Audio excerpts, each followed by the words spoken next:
तुही रे माझा मितवा या मालिकेच्या पुढील काही येणाऱ्या भागांचे अपडेट जाणून घेऊया आपल्या आजच्या या व्हिडिओमध्ये। चला तर मग प्रेक्षकांनो सुरुवात करूया आपल्या आजच्या या व्हिडिओला। तर आपण आता इथे पाहणार आहोत की कशा पद्धतीने आता इकडे ईश्वरी आणि अर्णव ह्या दोघांनाही त्या स्पर्धेपर्यंत पोहोचताच येऊ नये यासाठी आता इकडे तीन जणांनी प्रयत्न केलेले असणार, तर दुसऱ्या बाजूला आता पुन्हा एकदा नम्रता आणि ईश्वरी ह्या दोघींमध्ये कडाक्याचं भांडण होणार। आता नेमकं नम्रता ईशू बरोबर पुन्हा एकदा का भांडते, का दोघी बहिणींचा वाद होतो, या सर्व गोष्टी आपण व्हिडिओमध्ये जाणून घेऊया। इकडे ईश्वरी आणि अर्णव आल्याच्या नंतर मग आजी ईशूला विचारते, काय ग ह्याने तुला पूजा व्यवस्थित करून दिली ना चिंटू? काय रे तिला त्रास दिला नाहीस ना पूजा करताना? पटपट आटप, कारण तुला तुझ्या कामाच्या पुढे पूजा पाठ काहीही कळत नाही। त्याबरोबर मग अर्णव हसतो। आजी म्हणते, चिंटू अरे हसतोयस काय? मी विचारतेय काय आणि तू हसतोयस कसला? त्यावर अर्णव म्हणतो, आजी कारण मिस इंदौरने हसण्यासारखीच गोष्ट केलेली आहे। त्याबरोबर आजी म्हणते, हसण्यासारखी गोष्ट म्हणजे नेमकं तिने केलंय तरी काय? अर्णव म्हणतो, थांब ना फोटोज दाखवतो। आणि मग आता तो आजीला फोटो दाखवतो आणि सांगतो की हिने मलाच पुजलं। त्याबरोबर आजी म्हणते, काय? त्यावर अर्णव म्हणतो, हो तुला माहिती आहे का आणि मला काय म्हणत होती की मला 7 जन्मांसाठी तुम्हीच हवे आहात, मग मी काय करू? माझी पहिली वटपौर्णिमा आहे ना। त्याबरोबर हे ऐकून आजीला खूप भारी वाटतं। आजी आणि मामा ईशूचं कौतुक करू लागतात। मामा म्हणतो, खरंच हो खरंच ईश्वरी, तुझ्यासारखी बायको मिळणं ही खरोखर भाग्याची गोष्ट आहे। अर्णवने नक्कीच गेल्या जन्मात आहे ना काहीतरी खूप असं मोठं पुण्य करून ठेवलं होतं की या जन्मात देवाने साक्षात तूच त्याला बायको म्हणून देऊन टाकलीस। खरंच तो खूप नशीबवान आहे। अर्णव खूप गुणी आणि चांगली बायको मिळाली आहे तुला। आयुष्यभर तिला अशी जप, तिची काळजी घे काय? त्याबरोबर अर्णव म्हणतो, मामा तू उगाच हिला हरभऱ्याच्या झाडावर चढवू नकोस। मामा म्हणतो, मी तिला कशाच्याही झाडावर चढवत नाहीये, मी जे खरं आहे ना तेच बोलतोय। अरे आजच्या काळात उपवास करणाऱ्या मुली भेटत नाही आणि तुझ्यासाठी हिने एवढं केलं। नम्रता बघ, नम्रताने लांब कुठे जायला नको म्हणून सरळ वडाची फांदी घरी आणली आणि घरीच पूजा केली, उन्हाचं बाहेर पडायला नको म्हणून। काय नम्रता बघ, बहीण बघ तुझी। त्याबरोबर लगेचच नम्रता हसते आणि गप्प बसते। वल्लरी लगेच नम्रताच्या कानात पुटपुटते, बघितलंस ना, इथे सुद्धा हे सगळं ह्या ईश्वरीने काही मनापासून वगैरे केलेलं नाहीये। तू म्हणालीस ना की तू पूजा घरातच केलीस, घरच्या घरी आटोपलंस, म्हणून हिने जाणून बुजून हा असा काहीतरी आगाऊपणा केला। खरं तर हिला हे सगळं करण्याची काही गरजच नव्हती, कारण जर तू म्हणाली होतीस की तू वडाची फांदी घरीच आणून पूजा केली आहेस, तर ही सुद्धा वडाच्या त्याच फांदीची घरातल्या घरात पूजा करून जाऊ शकत होती। पण हिने तसं नाही केलं का? कारण हिला माहिती होतं की मी जर काहीतरी नवीन काहीतरी वेगळं केलं तरच ह्या नम्रताला घरातले सगळे पुन्हा घालून पाडून बोलतील, पुन्हा घरामध्ये माझा उदो होईल, माझं कौतुक होईल। ही ईश्वरी तुला वाटते तितकी साधी नाहीये ग नम्रता, तू खूप बिचारी साधी सरळ आणि भोळी आहेस। पण ही ईश्वरी आहे ना खूप पोचलेली मुलगी आहे। तुला वाटतं की ही तुझी बहीण आहे, तू हिला सांभाळून घेतलं पाहिजेस, तू हिला सावरून घेतलं पाहिजेस। मोठी बहीण म्हणून आजपर्यंत तू हिच्यासाठी किती केलंस? खरं जर बघायला गेलं तर ती तुझी कोणीच नाहीये अगं, सावत्र बहीण पण नाही, मानलेली बहीण। मानलं तर खूप काही, नाही तर काहीच नाही। पण तरीही तू मागचा पुढचा कुठलाही विचार न करता कायम तिच्या बरोबर सगळं अगदी सख्ख्या बहिणीसारखं शेअर केलंस। रादर आई वडिलांचं प्रेम कोणच शेअर नाही करू शकत, पण तू तर तेही शेअर केलंस ग हिच्या बरोबर, आणि ही तुझ्याशीच असं वागते। मग आता नम्रताला नेहमीप्रमाणे राग आलेला असतो।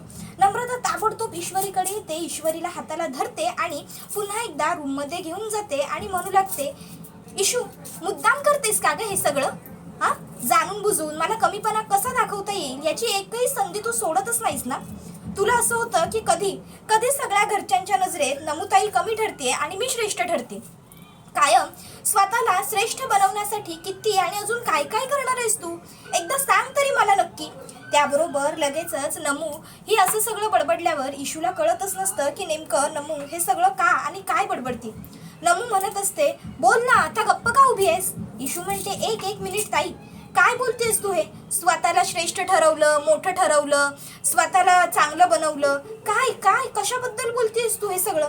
मला कळेल तर मी तुला उत्तर देईन ना तुझ्या प्रश्नांची। ताई हल्ली तू ना खूप जास्त विचित्र आणि वेगळं वागायला लागलीस। तरी प्रत्येक वेळी नेहमी तू माझ्या चुकाच काढत असतेस. त्यावर नमू म्हणते, कारण तू चुकतच असतेस इशू. त्याबरोबर इशू म्हणत असते, ताई तुला आठवतंय का, ह्या आधी जेव्हा मी चुकतीये असं तुला वाटायचं ना, तेव्हा तू हक्काने माझ्याकडे यायचीस, मला सांगायचीस माझी चूक. वेळ आली तर मोठी बहीण म्हणून कान सुद्धा पकडायचीस आणि मला त्या गोष्टींमुळे कधीच काहीच वाटायचं नाही. पण आता ना हल्ली तू खूप जास्त विचित्र वागू लागलेली आहेस. कान पकडणं तर खूप दूरची गोष्ट, तू माझ्याजवळ बोलायला सुद्धा येत नाहीस. तू हे असं सगळं का वागतेस ना ताई, मला खरंच काही कळेनासंच झालंय तुझं. नमू म्हणते, कारण तेव्हा आहे ना इशू, तू माझी धाकटी बहीण होतीस. पण आता काय झालंय माहितीये, ह्या घरात मी आल्यापासून, ह्या घरात मी लग्न करून आल्यापासून तू आहे ना माझी मोठी जाऊ झालीयस. माझी धाकटी बहीण नाहीच राहिलेली, जी माझी थोरली जाऊ फक्त मला कमीपणा दाखवण्यासाठी घरच्यांसमोर कायम चांगलं वागत असते. ती माझी थोरली जाऊ झालीयस, जी घरच्यांसमोर मी किती चांगली आणि धाकटी कशी वाईट हे दाखवण्यासाठी सतत प्रयत्न करत असते. सतत सगळ्यांच्या पुढे पुढे करून मला मागे ढकलत असते ती. त्याबरोबर इशू म्हणते, काय? त्यावर नमू म्हणते, हो अजून माझं बोलून झालेलंच नाहीये इशू, तू मध्येच मला इंटरप्ट केलंस. तू माझी ती थोरली जाऊ झालीयस जी कायम धाकट्या जावेला स्वतःच्या धाकात ठेवायला बघते. तू माझी ती थोरली जाऊ झालीयस जी या घरची मालकीण आणि मला मोलकरीण बनवून ठेवायला बघते. हे ऐकून इशूला खूप मोठा धक्का बसतो. तर दुसऱ्या बाजूला इकडे आता जी अंजली असते ती एकटीच रूम मध्ये बसलेली असते आणि आता ती स्वतःच्या चुकांवरती पश्चाताप करत असते. ती विचार करते की खरंच मी किती मूर्खासारखं वागत गेलीये. मी त्या नीच नालायक माणसावरती विश्वास ठेवून बिनधोस सह्या करून टाकल्या बिनघोरपणे आणि त्याने काय केलं, त्याने माझी फसवणूक केली. चिंटू आणि ईश्वरी जर मला समजावत होते तर तेव्हा मी त्यांना दोष दिला, त्यांना चुकीचं ठरवलं आणि तरीही ते आज माझ्यासाठी, माझ्या मुलीसाठी किती करतायत. त्यांच्याऐवजी जर दुसरं कोणी असतं ना तर एवढं करणं तर दूरची गोष्ट आम्हाला घरात सुद्धा ठेवून घेतलं नसतं. खरंच मी खूप भाग्यवान आहे, मला एवढा चांगला भाऊ मिळाला. मी नेहमी म्हणायचे की जर आई असती तर आईलाच हे आमच्यातलं भांडण बघून त्रास झाला असता. पण खरंच आज जर आई असती ना तर चिंटू माझ्यासाठी हे जे जे काही करतोय ते सगळं बघून आईला खूप समाधान वाटलं असतं. म्हणजे आत्ता बाबा आलेत म्हणून, पण बाबा नसताना चिंटूच माझे आई वडील झाला हे म्हणायला काही हरकत नाही. एखाद्या आई वडिलांप्रमाणेच तो कायम माझ्या मागे ठामपणे उभा राहिला, मी चुकत असताना सुद्धा आणि मी बरोबर असताना सुद्धा. तर दुसऱ्या बाजूला इकडे आता जो आकाश असतो तो सुद्धा बेडरूम मध्ये आल्यावर इशूचं कौतुक करतो आणि म्हणतो, खरंच ईश्वरी किती ग्रेट आहे ना. नाही म्हणजे अशा अतरंगी आयडिया ना लहान मुलांप्रमाणे फक्त तिलाच सुचू शकतात. म्हणजे तिने काय परफेक्टली वर्ड मिळाला नाही म्हणून आयडिया शोधून दादाला पुजलं नाही, अशी आयडिया तर कोणाच्या लक्षातही आली नसती. तिच्याऐवजी जर तू असतीस तर नम्रता, तू तर उपास सोडून दिला असतास, हो ना. म्हणजे आता वर्डच नाही म्हटल्यावर काय केलं असतंस तू तरी. त्यावर नम्रता म्हणते, का फक्त चांगल्या गोष्टी काय ईश्वरीला सुचू शकतात का? आकाश मला ना कळतच नाही, तुम्हाला तुमची बायको समोर असताना दुसऱ्या मुलींचं कौतुक कसं काय वाटू शकतं? कधीतरी स्वतःच्या बायकोचं कौतुक करत जा ना. आकाशला कळतच नाही नम्रता इतकी का पॅनिक झाली, पटकन का रागवली. तर दुसऱ्या बाजूला इकडे आता जी सौदामिनी देशमुख असते ती आता तिच्या केबिन मध्ये बसलेली असते आणि आता ती विचार करत असते की मला काहीही करून त्या अर्णवला आणि ईश्वरीला त्या कॉम्पिटिशन मध्ये जाण्यापासून थांबवावंच लागेल. कुठल्याही परिस्थितीत ते दोघंही तिथपर्यंत पोहोचता कामा नये. जर ते दोघं जण स्पर्धेत गेले तर मात्र सर्व संपून जाईल, तर ते जिंकल्याशिवाय काही राहणार नाही आणि कुठल्याही परिस्थितीत मला त्यांना ही कंपनी परत करायची नाहीये. पण जर त्यांनी मला पैसे दिले तर मात्र माझ्या हातातून ही कंपनी जाईल. त्या अर्णवने माझ्या लावण्याला जितकं रडवलंय तितक्याचा बदला घेण्याची ही एकमेव संधी माझ्या हातात आहे आणि ती मी सोडणार नाही. त्या अर्णवला वाटत असेल की मी त्याला सोडून देईन, मी त्याला त्याची कंपनी मिळू देईन, पण खरं तर त्या अर्णवने अजून या सौदामिनी देशमुखला ओळखलेलंच नाहीये. मी काय काय करू शकते ना ह्याचा अजून त्याला अंदाज नाहीये. असं म्हणत आता ती काय करते, ती लगेचच तिच्या टेबलाच्या ड्रॉवरमध्ये जे पैसे असतात ते पैसे काढते आणि मग तिथे ती एका माणसाला कॉल करून बोलवते, लवकर आतमध्ये ये. त्याबरोबर तो माणूस ताबडतोब आतमध्ये येतो आणि टेबलावरचे पैसे बघून बावरतो. त्यावर आता ती म्हणते, काय झालं, डोळे फिरले? यापेक्षाही जास्त पैसे मिळतील जर मी सांगितलेलं काम चोख केलंस तर. त्यावर लगेचच तो माणूस म्हणतो, अहो मॅडम सांगा ना, तुमचा हुकूम हा आमच्यासाठी कायमच महत्त्वाचा असतो, बोला ना काय काम आहे तुमचं. त्याबरोबर मग ती म्हणू लागते की लक्षात घे, ईश्वरी आणि अर्णव सात्विक फॅशन्सचे ओनर हे उद्या कुठल्याही परिस्थितीत, अगदी कुठल्याही परिस्थितीत काहीही झालं तरीही ती फॅशन अँड फूड कॉम्पिटिशन म्हणून जी स्पर्धा आहे तिथपर्यंत पोहोचता कामा नये. त्यासाठी तुला काय करावं लागेल ते तू जाण. अगदी काहीही करावं लागलं तरीही चालेल, पण त्यांना तिथे पोहोचू द्यायचं नाही.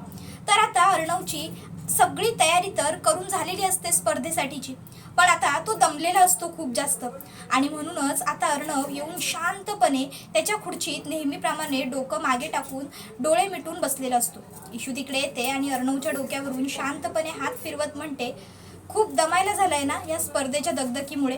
त्याबरोबर अर्णव म्हणतो, आता जरा रिलॅक्स वाटतंय. इशू म्हणते, काय? त्यावर अर्णव म्हणतो, हो, तू असा शांतपणे येऊन डोक्यावरून हात फिरवलास, आता जरा मला बरं वाटतंय, शांत फील होतंय. त्याबरोबर इशू म्हणते, सर बसा असे, मी जरा डोकं चेपून देते, मग तुम्हाला रिलॅक्स फील होईल, जरा बरं वाटेल.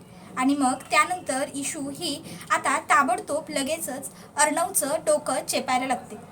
डोकं चेपता चेपता इशू अर्णवला म्हणत असते, सर मला माहिती तुम्हाला उद्याच्या स्पर्धेचं खूपच जास्त टेन्शन आलंय, पण मी एक सांगू का? अर्णव म्हणतो, बोल ना मिसिंदर. त्यावर इशू म्हणते, तुम्ही टेन्शन अजिबातच घेऊ नका, कारण उद्या काहीही झालं ना तरी कुठल्याही परिस्थितीत ही कॉम्पिटिशन आपणच जिंकणार आहोत. कारण हा मार्ग आपल्याला आपल्या गणूबाप्पाने दाखवलाय, आणि तुम्हाला माहिती आहे गणूबाप्पा मला जेव्हा जेव्हा मार्ग दाखवतो तेव्हा तेव्हा तो मला यशही देतोच. त्यामुळे ह्यावेळी सुद्धा माझा गणूबाप्पा मला नक्की यश देणार याच्यामध्ये माझी खात्री आहे. मी गणूबाप्पाला आधीच सांगितलंय, आमची डील झाली की यावर्षी त्याने मला ही स्पर्धा जिंकवायची, आणि मग मी माझ्या गणूबाप्पासाठी 101 मोदकांचा नैवेद्य बनवणार. त्याबरोबर अर्णव हसतो.